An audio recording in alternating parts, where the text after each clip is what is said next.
நான் கேட்கின்றேன், இடஒதுக்கீடு உரிமையை முன்வைத்து எழுந்த மாநிலம் தமிழ்நாடு. இந்த திராவிட மாடல் ஆட்சியினுடைய முதுகெலும்பு இடஒதுக்கீடு என்கின்ற சமூக நீதி கொள்கைதான். அப்படி திராவிட மாடல் என்று மூச்சுக்கு 300 முறை சொல்லுகின்ற இந்த ஆட்சி கட்டத்தில் இடஒதுக்கீட்டுக்கான ஒரு போராட்டம் நடக்கிறது என்றால் அந்த போராட்டத்தை திமுக வரவேற்றிருக்க வேண்டும். திமுகவுடைய ஆட்சியாளர்கள் அதற்கான அனுமதியை கொடுத்திருக்க வேண்டும்.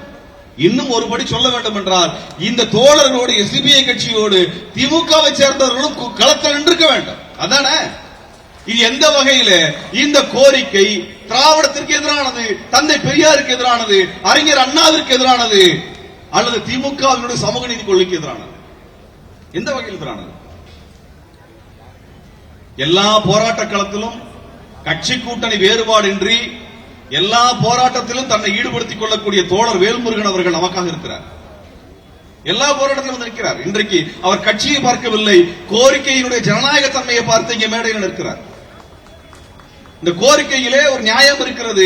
காரணம், இது சமூக நீதியை பேசுகிறது, இடஒதுக்கீட்டை கோருகிறது, இந்துத்துவ ஆட்சியிலே இஸ்லாமியர்களை முன்னேற்ற வேண்டும் என்கின்ற அந்த உந்துதலை இந்த கோரிக்கை வெளிப்படுத்துகிறது என்கின்ற காரணத்தினால் தான் திமுகவில் கூட்டணியில் இருந்தாலும் அவர் இந்த மேடைகளை பகிர்ந்திருக்கிறார். கூட்டணிகள் முக்கியம் இல்லை, கொள்கைகள் தானே முக்கியம். கொள்கைகள் தானே முக்கியம். நான் அதைத்தான் சொல்ல விரும்புகின்றேன். நான் வெளிப்படையாக ஒன்றை கேட்க விரும்புகின்றேன். இந்த இடஒதுக்கீட்டிலே கொடுப்பதிலே திமுகவிற்கும் அதிமுகவிற்கும் எந்த மாறுபாடும் இருக்காது. என்ன வேறுபாடு இருந்துவிட போகிறது? இருவருக்கும் பெரிய கொள்கை வேறுபாடு கிடையாது. பிறகு எப்படி தடுக்கப்படுகிறது? இந்துத்துவ ஆட்சியினால், இந்துத்துவ அதிகாரிகளால், RSS-னால், இந்திய அரசியல் கட்டமைப்பினால், இங்கே இருக்கக்கூடிய ஆளுநரால் தொடர்ச்சியாக தடுக்கப்பட்டிருக்கிறது என்றால் திமுகவும் இந்த கூட்டணியிலே, இந்த பேரணியிலே பங்கெடுத்து இவர்களைத்தான் எதிர்த்து நின்றிருக்க வேண்டும். இவங்க தானே எதிர்த்து இருக்கணும். அப்ப இந்த போராட்டம் என்பது திமுக எதிரானதாக இங்கே கட்டமைக்கப்படும் என்றால் அதில் சூழ்ச்சி இருக்கிறது என்று திமுக புரிந்து கொள்ள வேண்டும்.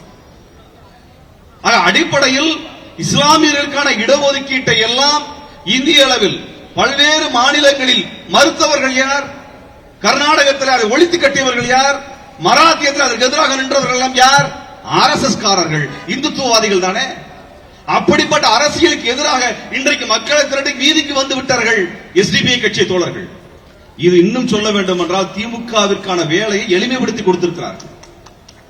நீங்கள் செய்ய வேண்டிய வேலையை எளிமைப்படுத்தி கொடுத்திருக்கிறார்கள். மக்களை திரட்டி இருக்கிறார்கள், மக்களை அரசியல்படுத்தி இருக்கிறார்கள். நீங்கள் இஸ்லாமியர்கள் இடஒதுக்கீடு வேண்டும் என்கின்ற கோரிக்கையை திமுக தான் வைத்திருக்க வேண்டும். திமுக தான் அதற்காக மக்களை திரட்டி இருக்க வேண்டும். அதை நடைமுறைப்படுத்துவதற்கான அனைத்து வாய்ப்புகளையும் அதற்கான வழிமுறைகளையும் திமுக கண்டறிந்திருக்க வேண்டும். அப்படியான ஒன்றை உருவாக்குங்கள் என்று நாங்கள் கோரிக்கை வைக்கின்றோம். இங்கே திமுகவை எதிர்நிலையில் நிறுத்துவதோ அல்லது பிற மாநில கட்சிகளை எதிர்நிலையில் நிறுத்துவதோ எனது வேலை அல்ல. என்றால் நமது கோரிக்கை வெல்ல வேண்டும். திமுகவிற்கு புரியும், EWS என்று சொல்லப்படுகின்ற உயர் சாதிகளுக்கான இடஒதுக்கீட்டை எந்த உயர் சாதிக்காரனாவது வீதியில் நின்று இப்படியாக போராட்டத்தை நடத்தி பெற்றானா?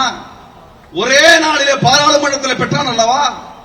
60-70 ஆண்டுகளாக போராடி பிற்படுத்தப்பட்ட மக்களுக்கான இடஒதுக்கீட்டுக்காக போராடி உயிர் கொடுத்து நாம் பெற்ற உரிமையை கூட இன்றைக்கு வரை நிலைநாட்ட முடியவில்லை. ஆனால் EWS என்று சொல்லப்படுகின்ற உயர் சாதிகளுக்கான இடஒதுக்கீடு என்பது யாரும் கேட்காமல், யாரும் போராடாமல், எந்த கோரிக்கையை முன்வைக்காமல் பாராளுமன்றத்தில் ஏகமனதோடு நிறைவேற்றப்பட்ட இந்த இந்தியாவிலே, இந்த இந்துத்துவ அரசிலே அதை எதிர்த்து நிற்கக்கூடிய முழக்கமாக முஸ்லிம்களுக்குடைய இடஒதுக்கீடு தான் அமையும். அதைத்தான் சாதிக்க வேண்டும்.